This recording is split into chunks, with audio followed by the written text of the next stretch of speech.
ঢাকা বিশ্ববিদ্যালয়ের হলগুলোতে প্রকাশ্য ও গুপ্ত রাজনীতি নিষিদ্ধ থাকবে বলে জানিয়েছেন প্রক্টর সাইফুদ্দিন আহমেদ। গত বছরের 17 জুলাইয়ের পরিপত্র অনুযায়ী এই সিদ্ধান্ত বহাল থাকবে। ছাত্রদলের হল কমিটি ঘোষণার প্রতিবাদে মধ্যরাতে ক্যাম্পাসে শিক্ষার্থীদের বিক্ষোভের মুখে তিনি কথা বলেন। হল কেন্দ্রিক কমিটি ঘোষণার বিষয়ে আজ হল প্রভোস্টের সাথে বৈঠকের পর সিদ্ধান্ত নেবে কর্তৃপক্ষ। এ নিয়ে আলোচনা করতে আমাদের সঙ্গে যোগ দিয়েছেন ঢাকা বিশ্ববিদ্যালয় ছাত্র দলের সাধারণ সম্পাদক নাহিদুজ্জামান শিপন এবং বাংলাদেশ ছাত্র অধিকার পরিষদের সভাপতি বিন ইয়ামিন মোল্লা। আপনাদের দুজনকেই স্বাগত জানাচ্ছি ইন্ডিপেন্ডেন্ট টেলিভিশনে। তবে শুরুতেই চলে যেতে চাই জনাব নাহিদুজ্জামান শিপনের কাছে। জনাব শিপন, হল রাজনীতি নিষিদ্ধের দাবির বিষয়টিকে ছাত্রদল কিভাবে দেখছে? আপনারা হলে রাজনীতিতে কোনো সমস্যা আদৌ দেখেন কিনা?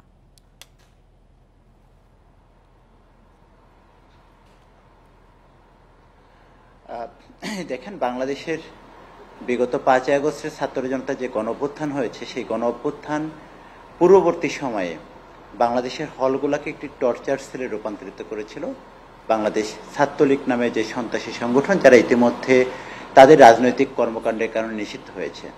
এর আগে কিন্তু আসলে ঢাকা বিশ্ববিদ্যালয় সহ ঢাকা বিশ্ববিদ্যালয়ের কথাই যদি বলি, ঢাকা বিশ্ববিদ্যালয়ে সব পরিসরেই কিন্তু রাজনীতি ছিল, রাজনীতি মুক্ত কখনোই ছিল না। এবং এটি কিন্তু আমাদের বিশ্ববিদ্যালয়ের যে 1973 সালের যে অধ্যাদেশ, যার মাধ্যমে ঢাকা বিশ্ববিদ্যালয় পরিচালিত হয়, সেই অধ্যাদেশ অনুযায়ী এটি আমার রাজনৈতিক কিংবা সাংবিধানিক অধিকার। আমরা যদি আমাদের সাংবিধানিক অধিকারের কথা বলি, সংবিধানের 37, 38 কিংবা 39 অনুচ্ছেদ অনুযায়ী আমার মতামত প্রকাশ করা, এটি কিন্তু আমার অধিকার।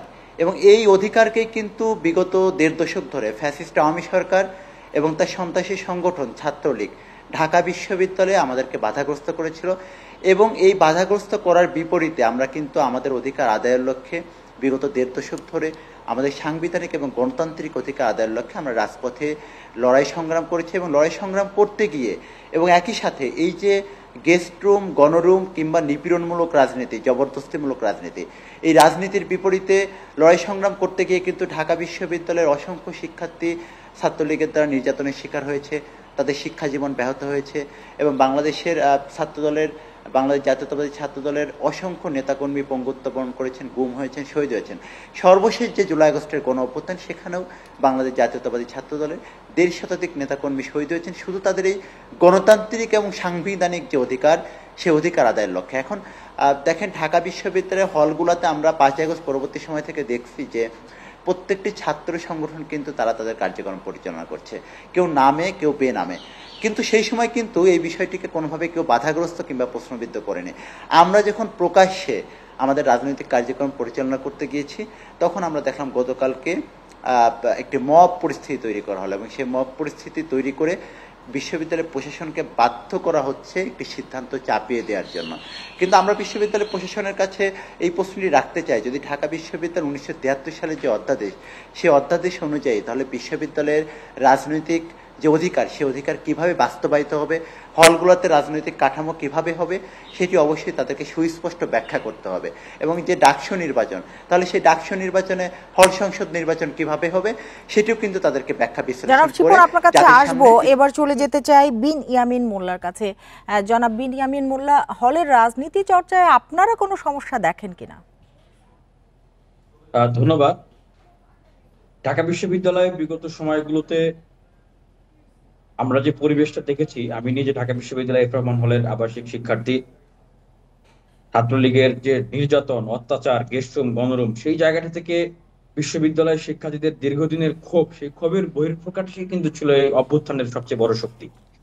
এরপরে আসলে ছাত্র সংগঠনগুলো বিশ্ববিদ্যালয়ে কিভাবে রাজনীতি করবে, সেটা কিন্তু ছাত্র সংগঠনগুলোকেই তাদের দায়িত্বশীল জায়গা থেকে ঠিক করে নিতে হবে। আমি যদি একটু অন্যভাবে বলি, যে দেখেন, কোন একটা সুন্দরী মেয়ে যাকে আপনি আসলে পটাবেন, তাকে আপনি কিভাবে পটাবেন?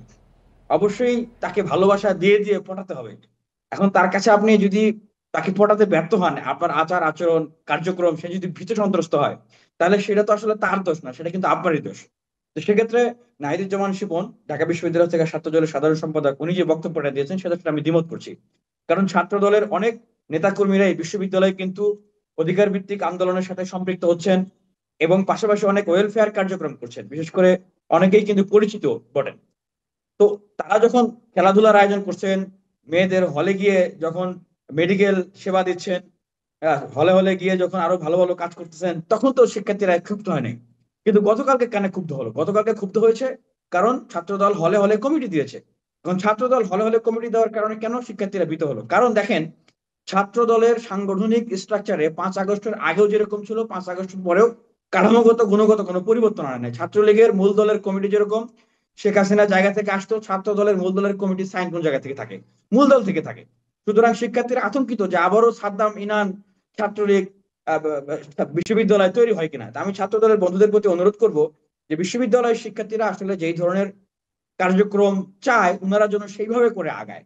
আরেকটা জিনিস আমি যেটা উল্লেখ করতে চাই যে গতকালকের যে ঘটনা, সেই গতকালকের ঘটনায় বিশ্ববিদ্যালয়ের শিক্ষার্থী বন্ধুদের গণতান্ত্রিক প্রতিবাদ, গণতান্ত্রিক দাবিকে আমরা শ্রদ্ধা করি এবং আমি নিজেও সেই আন্দোলনের সাথে আমি সংহতি জ্ঞাপন করি। কিন্তু ঘরপোড়ার ভিতরে আলু পোড়া দিয়েছে অনেকেই।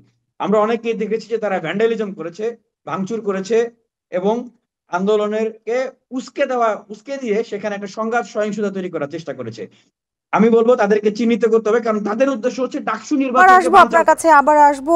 যেতে চাই জনাব শিপনের কাছে। জনাব শিপন, যেটি বিনিয়ামিন বললেন যে 5 আগস্টের আগে পরে ছাত্র দলের সাংগঠনিক কার্যক্রম একই রকম, এটি কারণ কিনা গতকালকের যে ঘটনা ঘটেছে?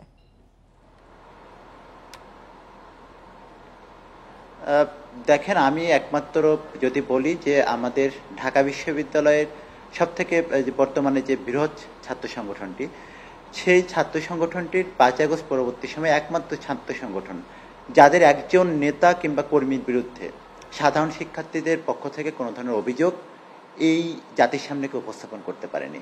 এমন কোনো ধরনের অপরাধ কিংবা নিপীড়নমূলক কোনো কর্মকাণ্ডে বাংলাদেশ জাতীয়তাবাদী ছাত্র দলের একজন নেতাকর্মীও এই বিগত 1 বছরে জড়িত হয়নি। এবং আরেকটি বিষয়, এই যে বিগত সময়ের যে গেস্ট রুম কিংবা গণরুম, এই যে সংস্কৃতি, এই সংস্কৃতির সব থেকে বড় ভুক্তভোগী সংগঠন বাংলাদেশ জাতীয়তাবাদী ছাত্র দল। সুতরাং আমরা বিশ্ববিদ্যালয়ের প্রশাসনকে আগেও অবগত করছি। দেখেন যে আমরা যারা ভুক্তভোগী যে সংগঠনটি, সেই ভুক্তভোগী সংগঠন হিসেবে কোনোভাবেই ঢাকা বিশ্ববিদ্যালয়ে অতীতের মতো নিপীড়নমূলক কোনো রাজনীতি ফিরে আসুক এবং এই যাতে ফিরে না আসতে পারে এবং কেউ যাতে ফ্যাসিবাদী কিংবা স্বৈরাচারী মনোভাব ধারণ না করতে পারে, সেই লক্ষ্যে কিন্তু 3 আগস্ট শাহবাগ থেকে বাংলাদেশ জাতীয়তাবাদী ছাত্র দলের ছাত্র সমাবেশ থেকে 9 দফা ঘোষণা করা হয়েছে, যেখানে সুস্পষ্টভাবে আমরা বলেছি ঢাকা বিশ্ববিদ্যালয়ে অতীতের নাই কোনো গেস্ট রুম, গণরুম কিংবা কোনো ধরনের নিপীড়নমূলক রাজনীতি কোনোভাবে প্রশ্রয় দেওয়া হবে না। এবং একই সাথে দেখেন, আমরা কিন্তু হলগুলোতে অতীতের যে রাজনীতি, যে কালচার ছিল, যে মিটিং করা, মিছিল করা বা হলের মধ্যে বিভিন্ন ধরনের যে ধরনের কর্মকাণ্ডতে শিক্ষার্থীরা বিরক্ত হয়, আমরা কিন্তু শিক্ষার্থীদের মনোভাবকে ধারণ করে আমাদের রাজনৈতিক কার্যক্রম পরিচালনা করছি। গতকালকের যে আন্দোলন, আমাদের কাছে মনে হয়েছে এই আন্দোলনটি আমরা অবশ্যই শিক্ষার্থীদের মনোভাবকে ধারণ করে রাজনীতি করি এবং তাদের সেন্টিমেন্টকে আমরা প্রচন্ড রকম শ্রদ্ধা করি। কিন্তু স্পষ্ট শিপন থাকুন আমাদের সাথে। আবারও যাব বিনিয়ামিনের কাছে। বিনিয়ামিন, যেমন গেস্ট রুম, গণরুম সংস্কৃতির কথা যেটি বলছিলেন, আপনিও শুরুতেই বলছিলেন, আমরা দেখেছি যে ছাত্রলীগের সময় হলগুলো গেস্ট রুম নির্যাতনের ক্ষেত্র হয়ে উঠেছিল। এই অবস্থা যাতে আর ফিরে না আসে, সেজন্য কি উদ্যোগ প্রয়োজন বলে আপনি মনে করেন? জি, ধন্যবাদ। আমি যে কথাটা বলছিলাম যে সামনে যেহেতু ছাত্র সংসদ নির্বাচন, সেই ছাত্র সংসদ নির্বাচনকে কেন্দ্র করেই এখন আমি যদি বলি যে ছাত্র দলের অনেক কার্যক্রম আমরা দেখেছি যে তারা আসলে ছাত্র সংসদ নির্বাচন ইনডাইরেক্টলি চাচ্ছে না, এবং যে কারণে আসলে তারা ঠিক এই সময়টা ইশতেহার দেওয়ার পরেই এই কমিটিগুলো ঘোষণা করেছে, কারণ তারা জানে যে কমিটি ঘোষণা করলে শিক্ষার্থীদের একটা প্রতিক্রিয়া হবে। এখন তারা বলবে যে বিশ্ববিদ্যালয়ে লেভেল প্লেইং ফিল্ড নেই, গণতান্ত্রিক পরিবেশ নেই। তাদের সাথে বাকশাস নামক নতুন একটা সদ্য ভূমিষ্ঠ ছাত্র সংগঠন, তাদেরও কিছু নেতা কর্মীদেরকে আমরা গতকালকে যুক্ত হতে দেখেছি, যে যারা এই একটা প্রজেক্ট নিয়েছে আর কি, যে ছাত্রদল কমিটি দেবে আর তারা শিক্ষার্থীদের এই আন্দোলনের ভিতরে ঢুকে শিক্ষার্থীদেরকে উস্কে দিয়ে ক্যাম্পাসে একটা অস্থিতিশীল পরিবেশ তৈরি করবে। এবং তাদের এই যে ঘর পোড়ার ভিতরে আলু পোড়া দেওয়া, অনেকে সেখানে আবার আলু পোড়া দিতে গেছে। এই জায়গাটায় আমি ঢাকা বিশ্ববিদ্যালয়ের সকল শিক্ষার্থীদেরকে সচেতন করে দেবো যে এই আন্দোলন সামনে বিভিন্ন ধরনের পরিস্থিতি ক্রিয়েট করে কেউ যেন ছাত্র সংসদ নির্বাচনকে কোনোভাবেই বানচাল করতে না পারে, এই দিকে সবাইকে সতর্ক থাকতে হবে। এবং সামনে সকল গণতান্ত্রিক আন্দোলন সংগ্রাম চলবে, আমরা আপনাদের সাথে আছি। তবে সেই আন্দোলনকে পুঁজি করে কেউ যেন ভ্যান্ডালিজম করা, কেউ যেন সহিংসতাকে উস্কে দেওয়ার কোনো ধরনের সুযোগ না থাকে। এবং ক্যাম্পাসে কিন্তু বিভিন্ন জায়গায় এটা অস্বীকার করার কোনো উপায় নাই যে ছাত্রলীগেরও অনেকেই গতকালকের ভ্যান্ডালিজমে চিহ্নিত হয়েছে, যারা সেই সুযোগটাকে কাজে লাগাতে চাচ্ছেন। তবে এই সমস্ত পরিস্থিতিকে নিয়ন্ত্রণে নিয়ে আসা, বিশ্ববিদ্যালয়ে স্থিতিশীল গণতান্ত্রিক পরিবেশ তৈরি করা, শিক্ষার্থীদের ডেভেলপমেন্টের জন্য কাজ করা এবং ছাত্র রাজনীতির রূপরেখা কি হবে সকল কিছু ঠিক করার জন্য আমাদের ডাকসুটা দরকার। বিনিয়ামিন থাকুন। আবারও যাব জনাব শিপনের কাছে। জনাব শিপন, বিনিয়ামিন যেমনটি বলল, এমনটি শোনা যায় আসলে ডাকসু নির্বাচন চায় না ছাত্রদল। এই অভিযোগের বিষয়ে আপনার কিছু বলার আছে কিনা? আমি আমি আমি একদম সুস্পষ্টভাবে বিনিয়ামিনকে আমি বলছি যে দেখেন, ডাকসুর ব্যাপারে 5 আগস্ট পরবর্তী সময় থেকে ঢাকা বিশ্ববিদ্যালয় ছাত্রদল সর্বোচ্চ আন্তরিক। এখন পর্যন্ত ডাকসুর বিরোধী এমন কোনো কর্মকাণ্ড কিংবা ডাকসু যাতে না হয় এমন ধরনের কোনো বিশ্ববিদ্যালয়ের পরিবেশ তৈরি হোক আমরা কিন্তু সেটি চাইনি। কিন্তু বিশ্ববিদ্যালয়ের প্রশাসনকে আমরা বারবার অবগত করছি। বিনিয়ামিন মোল্লাও যেটা বলছিল যে কালকে কিছু ছাত্রলীগের চিহ্নিত কিছু সন্ত্রাসীকে সেখানে দেখা গিয়েছে এই আন্দোলনে। তা আমরা বিশ্ববিদ্যালয় প্রশাসনকে বারবার আহ্বান জানিয়েছি যে ঢাকা বিশ্ববিদ্যালয়ের হলগুলোতে ছাত্রলীগ এখনো সংঘবদ্ধভাবে রয়েছে এবং এই ডাকসু নির্বাচনকে কেন্দ্র করে তারা কিন্তু যে কোনো ধরনের স্যাবোটাজ কিংবা পরিস্থিতি অস্থিতিশীল করতে পারে এবং এর মাধ্যমে কিন্তু পুরো রাষ্ট্রীয় পরিস্থিতি তারা অস্থিতিশীল করে তারা ফায়দা লুটতে পারে। এই বিষয়ে তাদেরকে আমরা অনেকবার সতর্ক হওয়ার আহ্বান জানিয়েছি এবং যারা ছাত্রলীগের, আপনি এখনো দেখবেন যে ছাত্রলীগের যারা বিভিন্ন সময় নির্যাতন নিপীড়নের সাথে জড়িত ছিল তাদের কারোর বিরুদ্ধে আজ পর্যন্ত বিশ্ববিদ্যালয়ের প্রশাসন ব্যবস্থা গ্রহণ করতে পারেনি। আমাদের কাছে মনে হয়েছে এই যে গতকালকে সহ এই যে ডাকসু নির্বাচনকে কেন্দ্র করে যে ধরনের প্রপাগান্ডা ছড়ানো হচ্ছে, ছাত্রদলের যে জনপ্রিয়তা সেই জনপ্রিয়তা ঈর্ষান্বিত হয়ে, কারণ সাধারণ শিক্ষার্থীরা কিন্তু এখন সব বুঝতে পেরেছি। জনাব শিপন, আপনার বক্তব্য স্পষ্ট। বিনিয়ামিন, একটু জানতে চাই আপনার কাছে যে আপনার কেন মনে হচ্ছে যে ছাত্রদল ডাকসু নির্বাচন চাচ্ছে না? এটা আমার মনে হচ্ছে না, শুধু বিশ্ববিদ্যালয়ের শিক্ষার্থীদের কাছে জিজ্ঞেস করলে আপনারা জানতে পারবেন, বুঝতে পারবেন।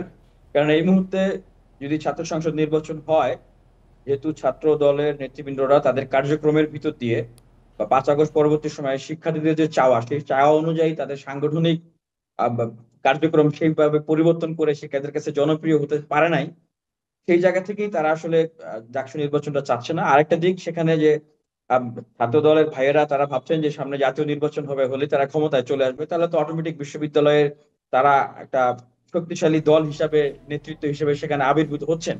সুতরাং আবার ডাকসু হয়ে যদি অন্য কেউ ডাকসুতে নেতৃত্ব আসেন, অন্যরা আসেন, তাহলে ঠিক আওয়ামী লীগের সময় যেভাবে দেখা যেত যে এই এক ডাকসুর কারণে শেখ হাসিনা বিব্রতকর অবস্থায় পড়েছে এবং সর্বশেষ তাকে আমাদের হাতে একেবারে সময় নেই। বিনিয়ামিন মোল্লা এবং নাহিদুজ্জামান শিপন, আপনাদের দুজনকে অনেক ধন্যবাদ আমাদের সাথে যোগ দেবার জন্য, আমাদের সময় দেবার জন্য। চলে যাচ্ছে পরের খবরটিতে।